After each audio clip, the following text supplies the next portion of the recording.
यश प्रसादात् भगवत्प्रसादो यश प्रसादान्नगते कुतोऽपि ध्येयं स्तवन्तस्य यशस्त्रिशन्धं वन्दे गुरुश्रीचरणारविन्दम् अनर्पितचरिं चिरात् करुणयावतीर्न खलु समर्पयितुमुन्नत उज्ज्वलरसां स्वभक्तिश्रियाम् हरिपुरटसुन्दरद्योतिकदम्बसन्दीपित सदा हृदयकन्दरे स्फुरतु सचिनन्दन बर्हापीडाभिरामं मृगमदतिलकं कुण्डलाक्रान्तगण्डं कञ्जाक्षं कम्बुकण्ठं स्मितसुभगमुखं स्वाधरे न्यस्तवेणु श्यामं सन्तं त्रिभङ्गं रविकरवशनं भूषितं वैजयन्त्या वन्दे वृन्दावनस्थं युवतिशतव्रतं ब्रह्मगोपालवेशम् हा कृष्णकरुणा सिन्धुदीनबन्धुजगत्पते गोपेषु गोपिकान्त श्रीराधाकान्त नमस्तुते तप्तकाञ्चन गौराङ्गी श्रीराधे वृन्दावनेश्वरी वृषभानुसुते देवी तं नमामि हरिप्रिये नारायणं नमस्कृत्यं नरं चैव नरोत्तमं देवीं सरस्वतीं व्यासं ततो जयमुदीरये तुलसीकननं यत्र यत्र पद्मवनानि च पुराणपठनं यत्र तत्र सन्निहितहरिः जय रूप सनातन भट्ट रघुनाथ श्रीजीव गोपाल भट्ट दास रघुनाथ এই ছয় গোসাইয়ের করি চরণ বন্দন যা হইতে বিঘ্ন নাশ হবে ইষ্ট পূরণ বাঞ্ছাকল্পতরুভ্রশ্চ কৃপা সিন্ধু ভৈবচ পতিতানাং পাবনেভ্यो वैष्णवेभ्यो नमो नमः दुर्गमे प्रथिमेन्धस्य स्खलपादगतिर्मुहुः स्वकृपाजष्टिदानेन सन्तसन्तवलम्बनम्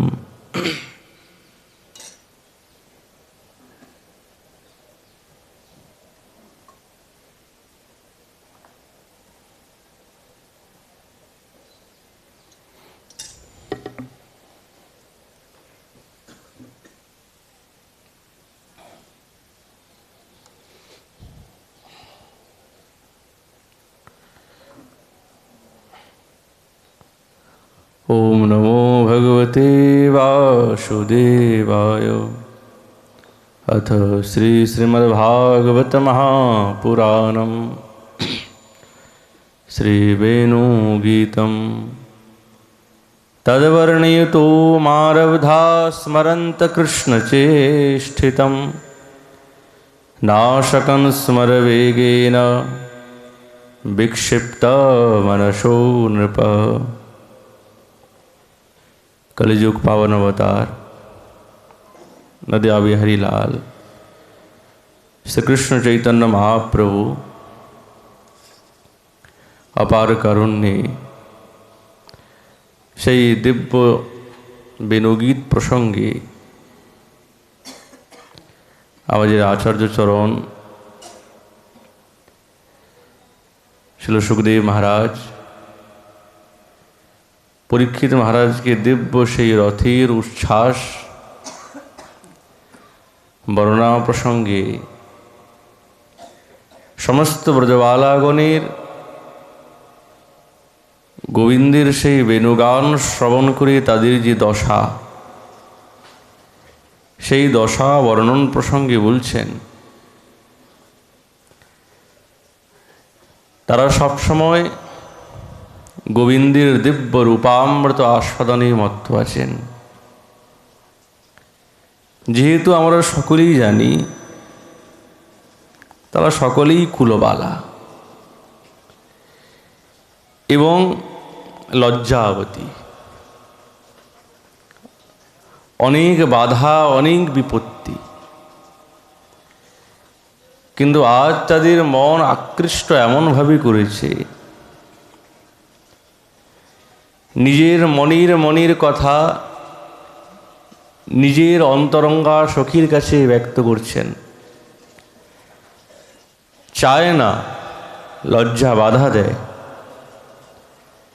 কিন্তু তথাপিও তাদের এত সুন্দর আবেগ, এই আবেগ এবং অনুরাগ যখন একত্রিত হয়ে যায় তখন সেই ব্রজবালাগণের হৃদয়ে দিব্য প্রেমের প্রাদুর্ভাব, আর সেই প্রাদুর্ভাব দিব্য অমৃতই সমস্ত বৃন্দাবনে চারিদিকে ছড়িয়ে পড়ছে। বরহা পীড়ং নটবর বপু কর্ণয়ো কর্ণিকারম বিভ্রদবাস কনক কপিশম वैजयन्तीं च मालां रन्ध्रान् वेणुरधर सुधया पूरयन् गोपवृन्दै बृन्दारण्यं स्वपदरमणं प्राविशद गीतकीर्ति।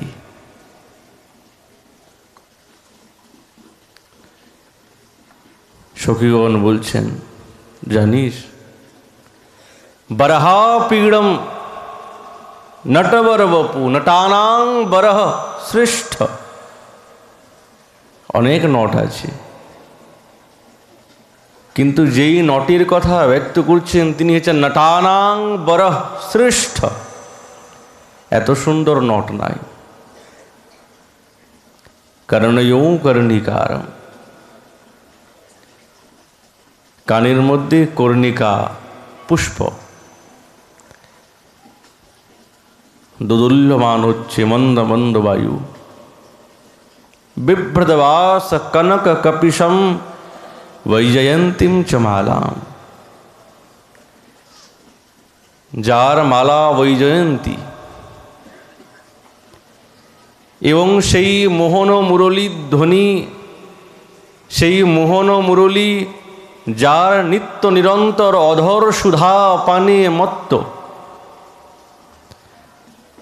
যে যেই বস্তুটা আস্বাদন করবে সে সেই বস্তুর উদ্গার করে। আর এই বংশী বেণু মুরলী গোবিন্দের দিব্য অধরামৃত পান করার সৌভাগ্য পেয়েছে। তো বলুন, তারা কি তার এই ছিদ্র দিয়ে অমৃত বৃষ্টি করবে না? অমৃতের কি নির্যাস হবে না? তাই হচ্ছে।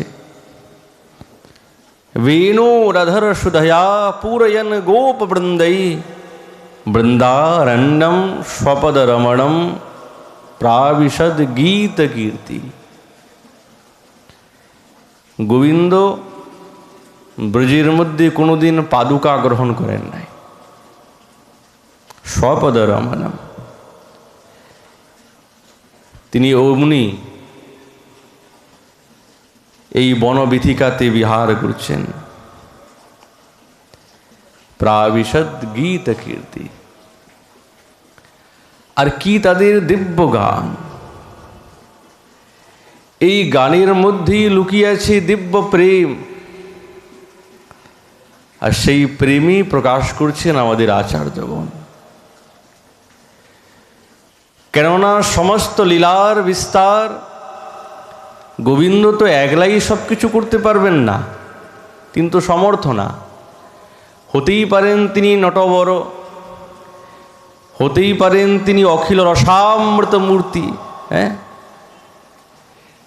কিন্তু তার মানে কি তিনি একাই কি সমস্ত লীলা সম্পাদন করতে পারবে, বা এই রসের পুষ্টি কি হবে? একলা একলা তো হবে না। তার জন্য প্রয়োজন সমস্ত এই ব্রজাঙ্গনাগণ, তার সঙ্গে দরকার এই ব্রজমণ্ডলীর দিব্য বাতাবরণ, তার সঙ্গে দরকার এই দিব্য লীলার উদ্দীপক, তবেই তো লীলাটা ফুটবে, না হলে ফুটবে না।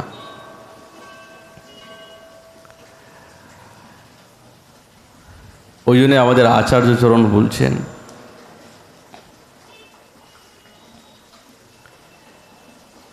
এই সখীর এবং ব্রজবিনা এই লীলার স্ফূর্তি প্রাপ্ত হয় না। তারাই তো লীলাটাকে বিস্তার করছেন। শ্যামসুন্দরীর কেমন রূপ! বরহা পীড়ং নটবর বপু কর্ণয়ো কর্ণিকারম। এক একটা শব্দেতে আমাদের আচার্যগণ এমনভাবে গোবিন্দের রূপ এবং তার গুণ, সঙ্গে সঙ্গে তার মাধুর্যের প্রাচুর্য এমনভাবে লুক্কায়িত করেছেন, এই এক একটা শব্দের থেকে যেন ঝরে ঝরে পড়ছে। বরহা পীড়ম, আপীড়ম বরহা, তার মস্তকে ময়ূর পুচ্ছ উড্ডীয়মান। কিন্তু এই শ্যামসুন্দরের রূপ কেমনভাবে বৃন্দাবনেশ্বরীর হৃদয়ে প্রস্ফুটিত হবে? নানা মণি প্রকর গুম্ফিত চারু পুষ্টাম মুক্তা স্রজস্তব সুবক্ষসি হেম গৌরী শ্রান্তা ভৃত্যালয়ম মুকুন্দ সুতুলিকাং কিং কল্পয়িষ্যতি তরাম তব দাসিকেয়ম। আমাদের আচার্যচরণ কিঙ্করী স্বরূপে বৃন্দাবনেশ্বরীর নিকটে গোবিন্দের রূপটাকে ফুটিয়ে তুলছেন। বরহা পীড়ম তো নটবর বপু কর্ণয়ো কর্ণিকারম।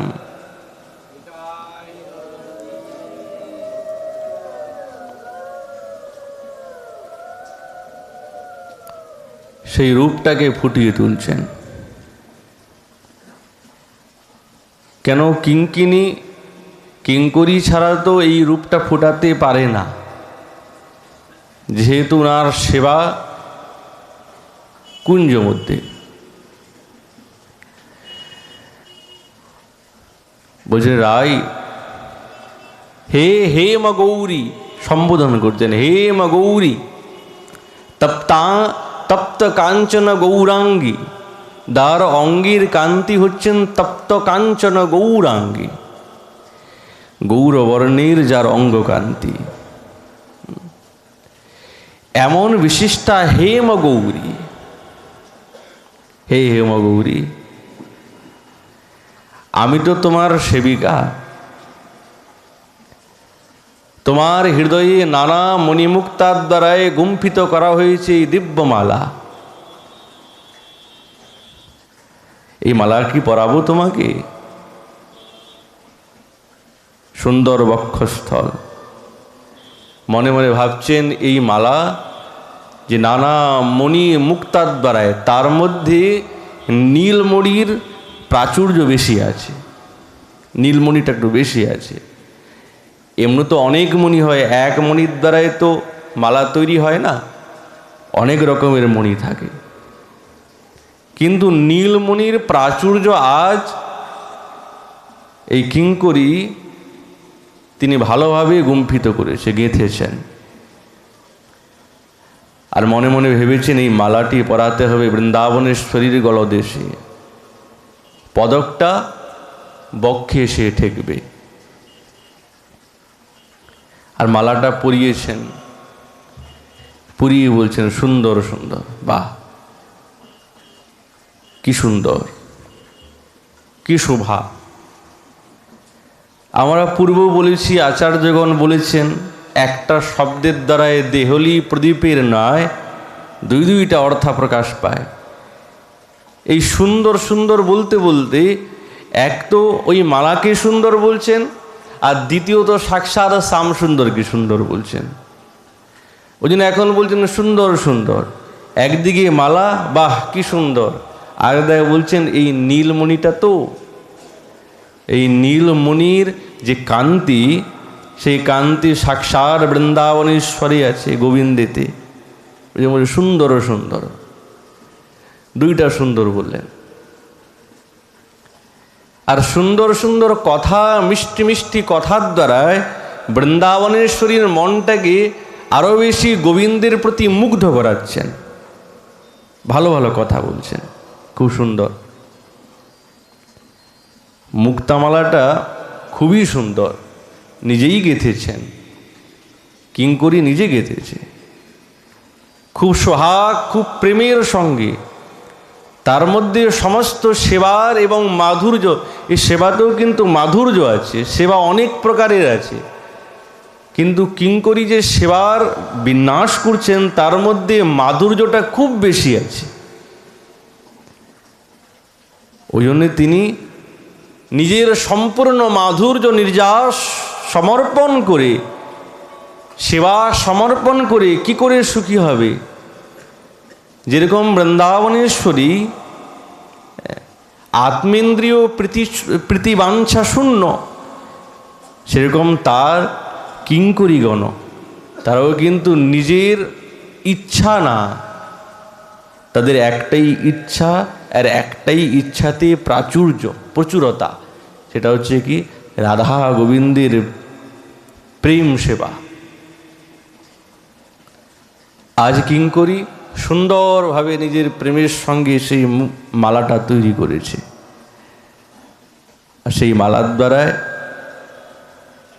সুন্দর একটা বৃন্দাবনেশ্বরীর হৃদয়ে অনুভব এনে দিচ্ছেন, একটা নতুন অনুভব। আর এই অনুভবটাই হচ্ছে গোবিন্দের স্মৃতি। আর বলছে রায়, তোমার এই নীলমণির মালাটা খুব প্রিয় না? খুব প্রিয়। বৃন্দাবনেশ্বরী নিজের মাথাটা সহাস্য বদনে তাকে বলছেন, বারবার সমর্থন দিচ্ছেন, হ্যাঁ খুব আমার প্রিয় এই মালাটা। যেন মনে হয় এই মালা, নীলমণির মালা, বৃন্দাবনেশ্বরীর হৃদয়ে সে অপ্রাকৃত নবীন মদনের ছবিটা এঁকে দিচ্ছে। কি সুন্দর রূপ। তার সঙ্গে অনেক মুক্তা আছে, মণি আছে। এই নীলমণি সহকারী মুক্তার দিব্যমালা কখন প্রিয়, কখন প্রিয়? তখন কিঙ্করী বলছে, আমি জানি এই মালা এই জন্যে উনি পরিধান করেন, যখন সূর্য পূজান্তে ঘরে প্রত্যাবর্তিত হবেন, বৃন্দাবনেশ্বরীর সমস্ত সখীগণের বৃন্দের দ্বারা আবৃত হয়ে আছেন।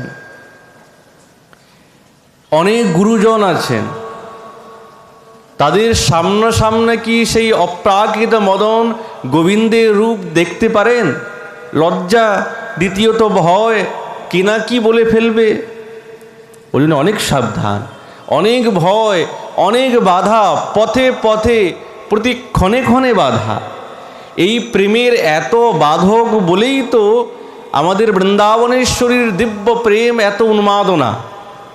যদি বাধা না হতো তাহলে কি, কোনো ভয় নাই, কিছু নেই। ওই জন্যই তো আমাদের এই বৃন্দাবনে পরকীয়া ভাবেতে বৃন্দাবনে লীলাটা প্রকাশ পেয়েছেন। না তো গোলকেও আছেন, বৃন্দাবনেশ্বরী সমস্ত লীলা আছে, কিন্তু ওখানে না তো ভয় না লজ্জা। এইগুলো কেবলমাত্র আমাদের এই ব্রজভূমৌ। চক্রবর্তী পাদ বলছেন কার্পণ্য পঞ্জিকার টিকাতে যে ব্রজভূমৌ, ব্রজভূমিতেই এইগুলো আছে। আর উনি দৃষ্টান্ত দিচ্ছেন, যেটা আমার উক্তি নয়। চক্রবর্তী পাদ বলছেন আমার উক্তি নয়, ঋষিভি বিদিতা, সমস্ত ঋষি মহর্ষি গণের দ্বারা বিদিত। এটা আমাদের আচার্যগণ এমন এমন সিদ্ধান্ত বলেছেন না, এইগুলো খুব গূঢ়, তো প্রকাশের জিনিস না। আমাদের এই সম্প্রদায়ের এই রসের অধিকার, অন্য সম্প্রদায়ে তো এই রসের অনুভব নাই।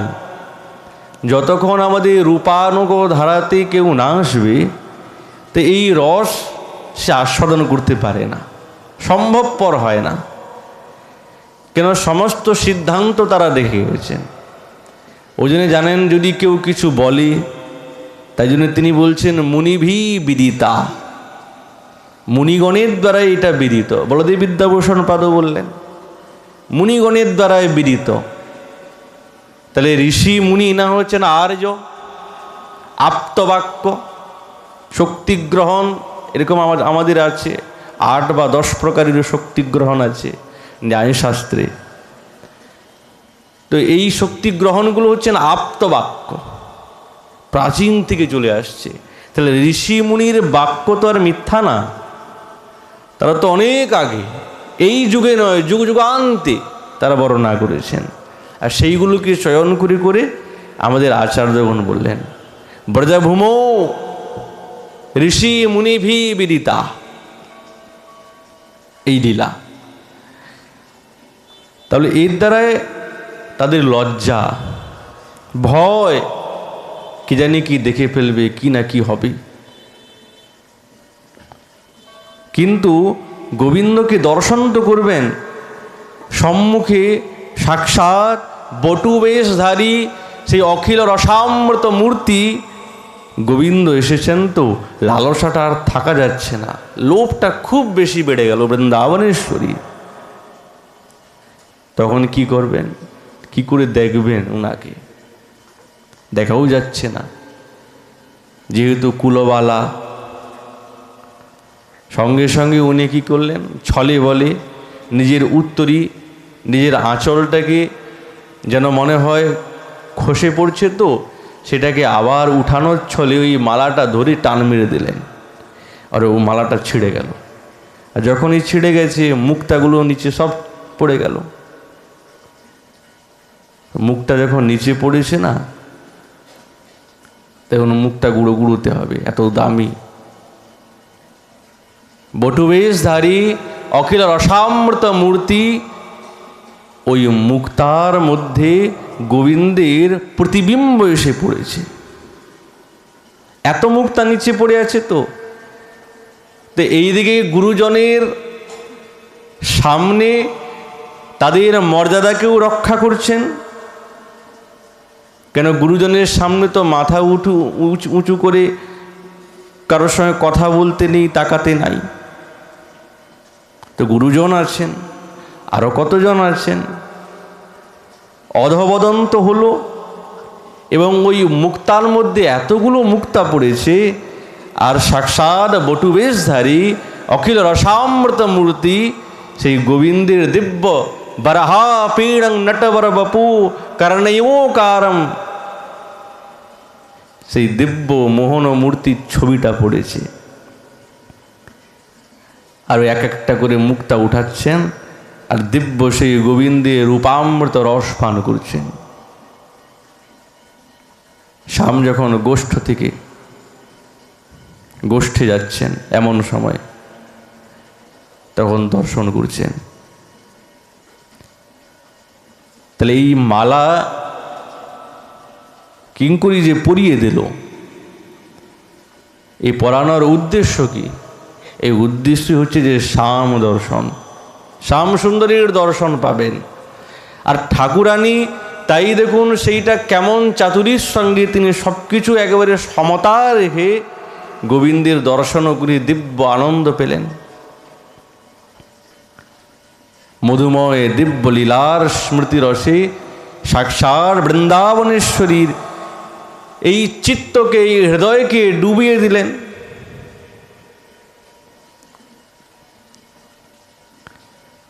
সাক্ষাৎ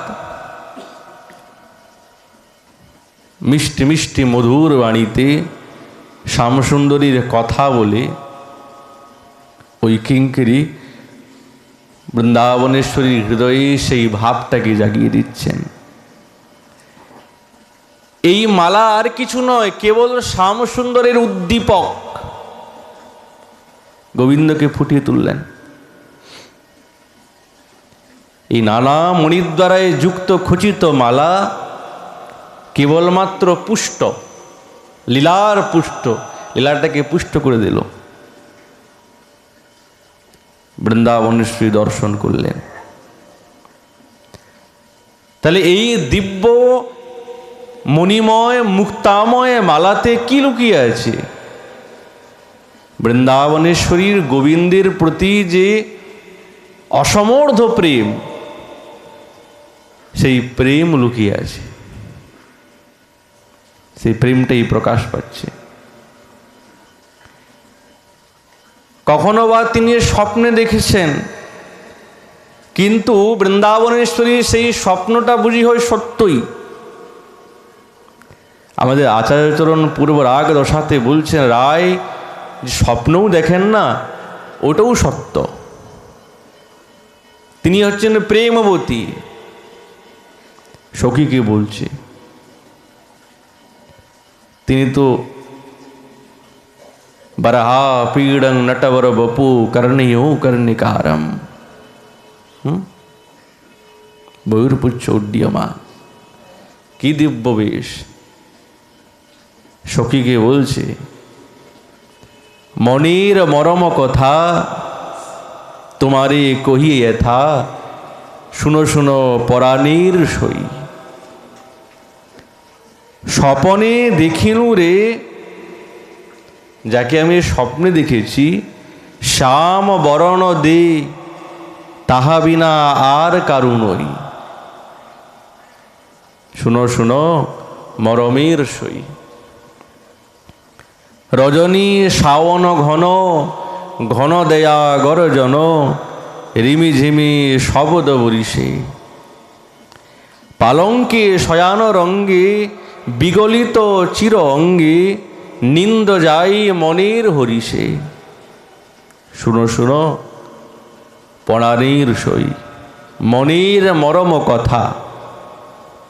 আমার এই হৃদয়ের মার্মিক কথা, খুব লুকানো কথা। মর্ম শব্দের অর্থে হৃদয়ের খুবই লুকায়িত কথা।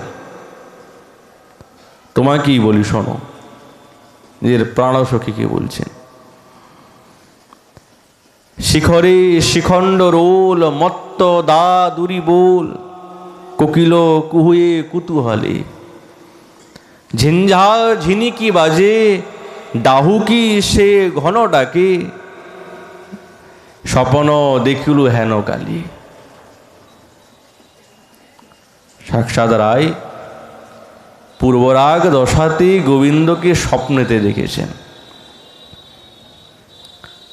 আজ তার এই স্বপ্নের দশাটা এমন পরিবেশে প্রকাশিত হয়েছে, আশ্চর্য।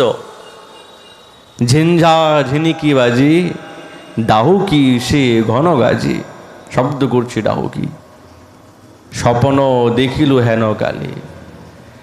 এই নয়নে পৈঠল সেহ, মরমে লাগল নেহ, শ্রবণে ভরল সেই বাণী। ওই যে বাঁশির শব্দ, ওই যে তার মধুর মধুর কণ্ঠস্বর, রাধা রাধা বলে বাঁশি শব্দ করছে, ওই ছিদ্রের দিয়ে কি বেরোচ্ছে। আজ ওই মুরলী সাক্ষাৎ গোবিন্দের অধর সুধা পান করে সেই বংশীর ছিদ্র দিয়ে আনন্দের উত্তাল প্রকাশ করতে করতে বারবার রাধা রাধা বলে ডাকছে। আরে প্রেম পান করেছেন, অধরামৃত পান করেছেন, রসামৃত প্রেম, তাহলে সেই বাঁশি দিয়ে সাক্ষাৎ অমৃতই তো বের হবে। রা শব্দাৎ ধাবতি, হ্যাঁ, বিস্মিত। রা শব্দ মাত্রই, শোনা মাত্রই গোবিন্দের হৃদয় চঞ্চল হয়ে যায়। কি বলল? ধা শব্দ শোনা মাত্রে তদ্ধাবতি, দৌড়াতে আরম্ভ করেন। কে বলল? রাধা। অস্থির হয়ে পড়ে। তাহলে যার বাঁশি বারবার ঘন ডাকে রাধে রাধে, বারবার ডাকছে, তাই না? এই যে শব্দগুলি আজ বৃন্দাবনেশ্বরীর কর্ণ বিবরে প্রবেশ করেছে, অস্থির হয়ে গেছে। কি শুনলাম? হেরিয়া তাহার রীত যে করে দারুণ চিত, ধিক রহু কুলের কামিনী, রূপে গুণে রস সিন্ধু, মুখচ্ছটা যিনি ইন্দু, মালতীর মালা গলে দোলে। শুনো শুনো পরাণের সেই মনের মরম কথা, তোমারে কইয়ে এথা। তোমাকে বলছি, খুব প্রেমের সঙ্গে বলছে। বসি মোর পদতলে, পায়ে হাত দিয়ে ছলে, আমা কিন বিকাইনু বলে। স্বপ্নে দেখেছেন, এই সমস্ত স্বপ্নে। কিবাসে ভূ বৃন্দাবনেশ্বরী তো, তার যে বাণী এবং তার যে আস্বাদন বিচিত্র, একবারেই বিচিত্র, আমাদের মতন না। ওই জন্য বলছেন কিবাসে ভূ ভ্রু রুহ ভঙ্গ ভূষণের ভূষণ অঙ্গ, কাম মোহে নয়নের কোণে। আহা, তার চোখের যে চালন, সেই আমার যে প্রিয় নাগর শ্যামসুন্দর চোখের যে চালন, নয়নের যে চালন, নয়নের চালনের দ্বারায় যেন হচ্ছে সাক্ষাৎ কামের বাণ, মদনের বাণ আমার হৃদয়ে বিদ্ধ করল। স্বপ্নে দেখছে, হাসি হাসি কথা কয়, পরাণ কাড়িয়া লয়। বৃন্দাবনেশ্বরী বলছে আমার চরণের তলে বসেছে, আন বাণী ছলে আমার চরণ ধরে বলছে তুমি আমায় কিনে নাও। মিষ্টি মিষ্টি কথা বলছে, হাসি হাসি কথা কয়, পরাণ কাড়িয়া লয়, ভুলাইল কত রঙ্গ জানে। আচ্ছা বলুন, যার সামনে এমন সুন্দর বসে আছে, তার সব কিছু তো সুন্দর, তার নয়ন সুন্দর, তার হাসি সুন্দর, তার কেশ বিন্যাস সুন্দর, তার গতি সুন্দর, তার মদন মন্দ মন্দ মধুর হাসিটাও সুন্দর,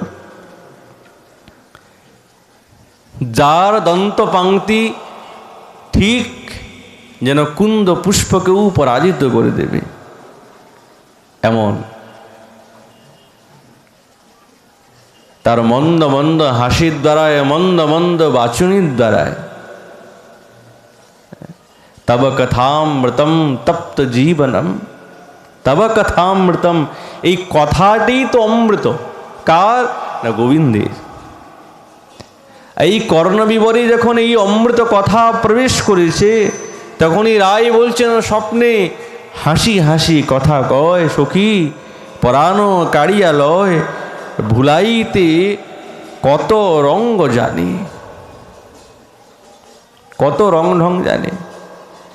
রসাবেশে দেই কোলো, মুখে না নিঃস্বরে বলো, অধরে অধর পরশিল। আহ, অঙ্গ অবশ্য ভেল, লাজ ভয় মান গেল, জ্ঞান দাস ভাবিতে লাগিল। শুনো শুনো পরাণের সই, তোমারে মনের মরম কথা, তোমারে কহিয়ে এথা, শুনো শুনো পরাণের সই। বৃন্দাবনেশ্বরী তার কাছে সাক্ষাৎ দর্শন, স্বপ্ন দর্শন, আজ স্বপ্নটাই সাক্ষাৎ। এই স্বপ্নটাই সাক্ষাৎ হয়েছে কেন? যিনি হচ্ছেন মহাভাব স্বরূপিণী, যার হৃদয়ের অন্তরে বাইরে কেবলমাত্র গোবিন্দ ছাড়া আর কিছুই নেই। কৃষ্ণ যার অন্তর বাইরে সব জায়গাতেই আছে, দিব্য অদ্ভুত। আমাদের আচার্যগণ এই দিব্য রস নির্যাসের আস্বাদনের জন্যই তারা কিঙ্করী হয়ে, যেহেতু তারা নিত্য সিদ্ধা কিঙ্করী, আমরা গুরুদেবের দ্বারাই প্রদত্ত সেই কিঙ্করী স্বরূপ, মঞ্জুরি স্বরূপের দ্বারায় সাধনা করে সিদ্ধি লাভ করতে হবে। একজন বহু প্রাচীন বৈষ্ণব, বহু প্রাচীন, সেই সময় প্রায় আমাদের রাধাকুণ্ডে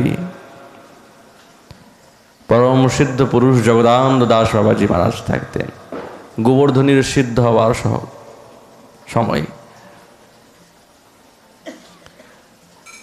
কেমন অনুভূতি এবং স্ফূর্তি এই লীলার, কেমন স্ফূর্তি!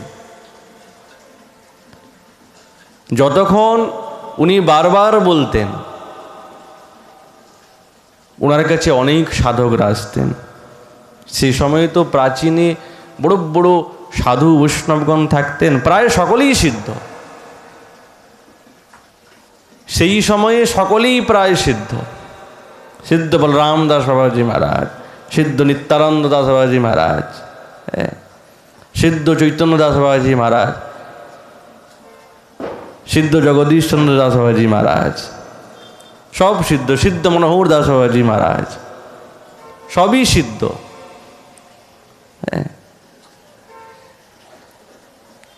তাদের ভাব এবং তাদের ধারাটা একবারই সম্পূর্ণ আমাদের আচার্যগণের আনুগত্য ছিল। উনি বারবার বলতেন যে চিত্ত শুদ্ধ করে গুরুদেব যে আমাদের সাধনা দিয়েছে, সেই সাধনা এবং চিন্তনে এত গভীরতা থাকবে, এত দৃঢ়তা থাকবে। দৃঢ়তা যখন সম্পূর্ণ হবে, তখনই সেই মঞ্জুরি সাধনার সাধকে শ্রেষ্ঠ স্থিতিতে প্রাপ্ত হবে। কেমন? উনি বলতেন সেই কুমারী পোকার কথা, কাঁচ পোকা। ওই যে ধ্যানটা কত গভীর হওয়া চাই। এ তো জলের মতন না, এ তো খুব রহস্যাত্মক কথা। যেরকম কাঁচ পোকা ওই যে ছোট্ট বাসা বাঁধে, ওই বাসার মধ্যে পোকাটাকে ভরে দেয় আর মাটির দিয়ে বন্ধ করে দেয়। ও তো ভয়ে চিন্তা করতে করতে করতে করতে সেই রূপেতে পরিণত হয়।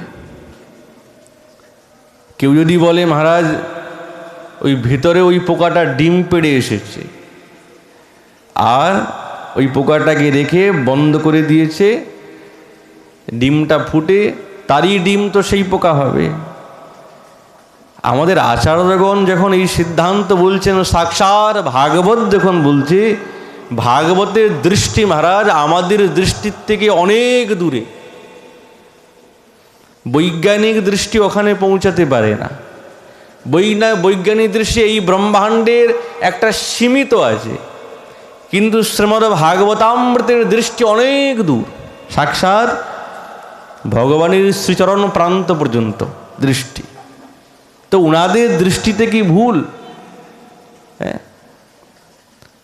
দত্তাত্রেয় ভগবান যখন 24 গুরুর প্রসঙ্গে বলছেন কাঁচপোকার কথা, তো ওটা তো মিথ্যা হতে পারে না। ব্রহ্মাণ্ড উল্টে যাবে, কিন্তু ওনাদের কথা মিথ্যা হতে পারবে না। ওই পোকাই এই প্রকার কথা চিন্তা করতে করতে করতে করতে এত গভীর চিন্তাতে প্রবেশ করে যায়, সে ধীরে ধীরে ধীরে ধীরে সেই রূপে রূপান্তরিত হয়ে গেল। যদি ভয়ে এইরকম পরিবর্তন আসতে পারে, সেই মহাপুরুষ বলতেন যদি ভয়ে এইরকম পরিবর্তন আসতে পারে একটা কীটের, একটা পতঙ্গ, তাহলে আমরা তো মানুষ, মানব দেহ ধারণ করেছি, কোনো জীবজন্তু তো না। তাহলে মানব যদি সেই দিব্য রাধা গোবিন্দের প্রেমের কথা গুরুদেবের দ্বারায় দত্ত মঞ্জুরি ভাবনার দ্বারায় চিন্তন গভীর প্রবেশ করে, তাহলে তার এই মনের বিকার পরিবর্তন আসবে না কেন? তাহলে কি করতে হবে? চিন্তাটা গভীর করতে হবে, গভীর, খুব দৃঢ়। আর যখনই দৃঢ়তা আসবে তখনই বিরহ আসবে, তখনই সাধক বলবে সেই কুঞ্জ সেবাতে, তখনই তার অধিকার। হে দেব তুয়া উরে হার, হে দেবী কাজল নয়নে, কুঞ্জ মাঝি করে আমি করিব রচনে। সেই স্বর্ণবর্ণ তাম্বুল বিটি করিয়া রচনে, সমর্পণ কুরু করে দুহার বদনে। একজন সিদ্ধ সেই মঞ্জুরি ভাবনা চিন্তন করে সেবার আকাঙ্ক্ষা, স্বর্ণবর্ণ তাম্বুল বিটি করিয়া রচনে, সমর্পণ কুরু করে, করে মানে হাতে, দুহার বদনে। কোথায় এই মন্দ মরমা, কোথায় এই প্রার্থনা, কারে বা না মত্ত করে এই দুহুর মধুরিমা। এমন কে আছে যে এই দিব্য মধুরিমাকে মত্ত করবে না?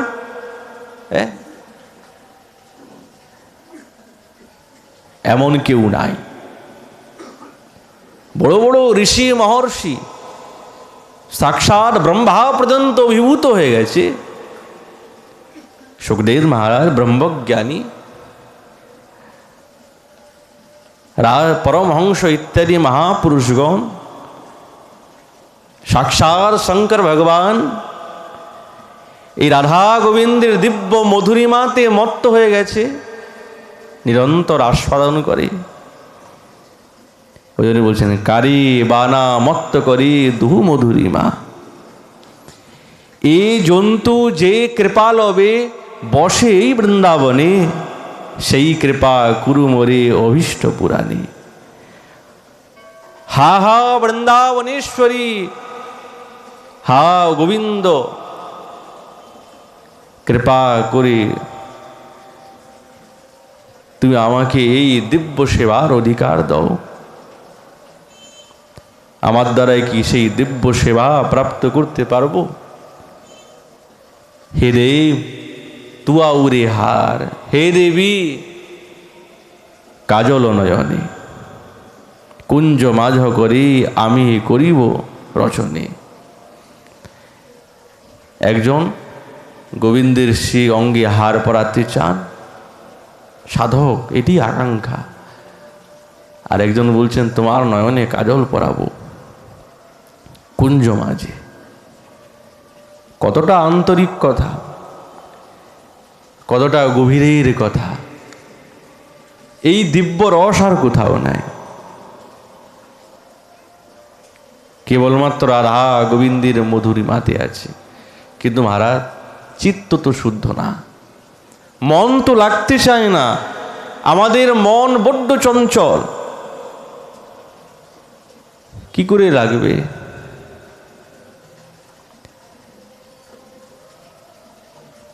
আমাদের গোবর্ধনে একজন বলরাম দাস বাবাজি মহারাজ থাকতেন। ওনারা মন বড্ড চঞ্চল। সিদ্ধ মনোহর দাস বাবাজি মহারাজকে কাছে এসে বলছেন, মহারাজ ভজনে মন লাগে না, একটা চিন্তা করি তো আরেকটা এসে উপস্থিত হয়। এটা হয়, চোখটা বন্ধ করলে লীলাস্ফূর্তি হয় না, অন্য চিন্তন হয়। কি করব? তুমি বলছে, বাবু তুমি এক কাজ করো, তুমি গিরি গোবর্ধনের পরিক্রমা লাগাও। যে হবে তো? বলছে হ্যাঁ। উনি কি করতেন? সারাদিন গিরিরাজ পরিক্রমা লাগাতেন। কয়েকদিন পর সিদ্ধ হওয়াই ওনাকে জিজ্ঞাসা করছেন, কি বাবু মন লাগেছ? তখন বলছেন, বাবা আপনার কৃপাতে এমন মন লেগেছে, এই মন আর কিছুতেই সেই লীলা মাধুরী থেকে সরাতে আর পাচ্ছি না। ধীরে ধীরে ধীরে ধীরে তার এই প্রাকৃত দেহ ক্ষীণ হয়ে গেল, ক্ষুধা তৃষ্ণা নাই। এই দেহের পুষ্টিকর তো ক্ষুধা তৃষ্ণা, আহার চাই। কিন্তু যার দিব্য সাক্ষাৎ রাধা গোবিন্দের মোহনা অমৃত লীলা রস পান করে মত্ত হয়ে গেছে, এই জাগতিক ক্ষুধা তৃষ্ণা আর তার থাকে না। এই বেকার জিনিস, শরীরটা ক্ষীণ হয়ে গেল, অপ্রাকৃত দেহের পতন হয়ে গেল। অপ্রাকৃত দেহে প্রাকৃত দেহের পতন হয়ে দিব্য অপ্রাকৃত স্বরূপ পেয়ে গেল। গোবিন্দের দিব্য লীলাস স্মৃতি, বৃন্দাবনেশ্বরের দিব্য লীলাস স্ফূর্তি হয়ে গেল তার। এক তো বৈষ্ণব কৃপা। আমাদের আচার্যগণ বলছেন, কৃপা কৃপা সব হি কোই, कृपा जो आज्ञाकारी वही कृपा कोई। कृपा कृपा सकलेই বলে, कृपा মানে কি? कृपा বলতে আচার্য এবং বৈষ্ণবগণের আজ্ঞাকারীটাই হচ্ছেন কৃপা, অন্য কিছু নয়। গুরুদেবের কথাকে স্বীকার করা, বৈষ্ণবীর কথাকে স্বীকার করা, আজ্ঞাকারী সেই হচ্ছেন কৃপা। তবেই কৃপা পেয়ে যান, যেরকম উনি পেয়ে গেলেন। গিরি গোবর্ধনের পরিক্রমা করলেন। বর্তমান তো জনসমূহের সমুদ্রের অপার অসীম, সে সময় তো আর লোকজন নাই, সে সময় গভীর অরণ্য। মন্দ মন্দ পরিক্রমা দিতেন, আর গিরি গোবর্ধনের দর্শন, দৃষ্টি, স্পর্শন, হৃদয়টা পবিত্র হয়ে গেছে। তবেই তো লীলাস্ফূর্তি। আমাদেরও এই লীলাস্ফূর্তি হবে যদি সাধুগুরু বৈষ্ণবের কৃপা এই দাসের প্রতি হয়ে যায়। নচের সম্ভব না, আমার আজ কিছুতেই সম্ভব না, সাধন করে পারবো না।